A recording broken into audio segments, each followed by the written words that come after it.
Hello, everyone, and welcome to another video here on the TBR Media Network. My name is Jared, and today we are going to be reviewing John Wick Chapter 4.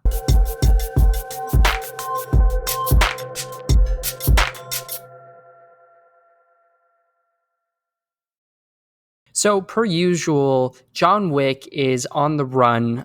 That's no different than any other movie, really. But the difference here is that he has a way out. He has a way of defeating the High Table. But it's going to take teaming up with old friends and facing off against new foes. And I think where John Wick Chapter 4 kind of differentiates itself from the established movies that have come in the past is really through the interactions with these new characters. They all feel a little bit more fleshed out than Willem Dafoe's character, than Miss Perkins, than really any of the other villains or foes that we've seen in the John Wick universe. And that was really refreshing because it does have more of a personal touch to it than the past movies. And, you know, that comes out through John's own personal story. But then you're getting this insight into these other characters and who they might be. And that's really exciting for a franchise to do, especially on the fourth film. It's not unheard of by any means, but it's always nice when we can kind of expand the lane of storytelling in a singular movie that is the fourth entry in a franchise. So this movie is directed by Chad Stahelski again. Obviously, you have Keanu Reeves, you have Lawrence Fishburne, you have Lance Reddick, the late Lance Reddick, who gets a wonderful tribute at the beginning of this film that was really touching. You also have newcomers Clancy Brown, you have Bill Skarsgård, Donnie Yen, Hiroyuki Sanada. You have so many characters that are new to this franchise, but they come in and they feel like they've been there all along. And that's something that I really do appreciate from a writing perspective on these films. And also, just for the record, Rina Sawayama is fantastic in this movie, and I can't wait to see more of her, hopefully in the future. I'm not going to spoil anything on this video review, obviously, but I will say they leave the door open to kind of explore some of these characters in this movie that they introduced, and that's really exciting. Dan Lawson is behind the camera yet again after John Wick Chapter 2 and Chapter 3, and he also did something recently, a film that I really liked. I don't know if I'll ever watch it again, but that was Guillermo del Toro's Nightmare Alley.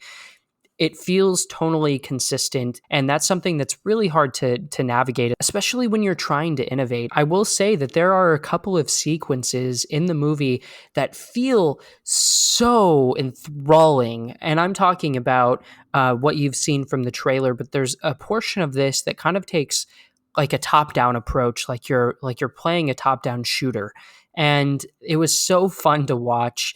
And it only makes it even more engaging when you have that narrative connection, that emotional connection with the characters, which again, I think that this film did extremely well. John Wick Chapter 4 does kind of have a different ending than the previous films. And again, I'm not going to spoil anything, but I will say it's kind of interesting to know that we there's a potential that we're going to get more from this universe and maybe from John Wick.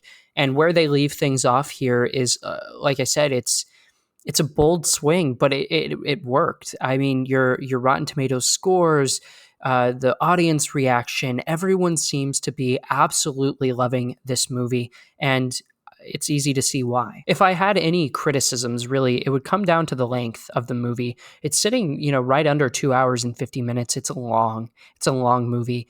And I know a lot of the people that I follow have said that it's the quickest 3 hours that you'll ever spend at the movies.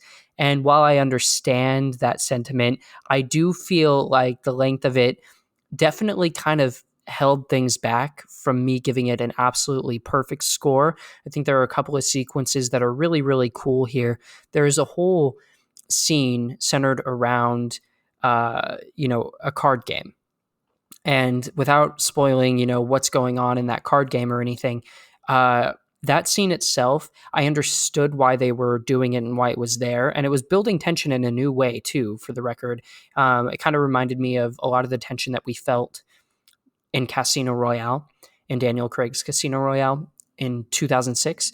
but this had a different spin on it, and it had that John Wick flavor, and it was really cool to see, don't get me wrong. But I think, when you're creating a movie and you expect people to sit in the theater for 2 hours and 50 minutes, and I love a good long movie, don't get me wrong here, I definitely felt the time in that sequence specifically, and maybe one or two other times. Now, it didn't detract heavily from my score or my liking of the movie at all, but it's just something to note. And I think that when you really love this universe and when you're invested in these characters, which this movie was so good at doing, I think it's very, very easy to pass over that caveat of a longer runtime. And that's true for anything. You can have a really great 6 hour movie. You really can. And it can be worth every single minute of it. But then you can have a movie that's 50 minutes, and it's the longest experience of your life, and the time totally didn't work, and maybe it should have been longer, maybe it should have been shorter. So time is a subjective thing when going to the movie theater, but for me anyway, I felt it in a couple of different places in John Wick Chapter 4. Nonetheless, I still absolutely love it. So if you're sitting here, you've watched Super Mario Brothers, you've watched Air, you've seen Dungeons and Dragons, and you still haven't seen John Wick 4, and you're, looking for that nice kind of entry into the summer blockbuster season, I think John Wick 4 is perfectly suited for you, and you should go out and see it.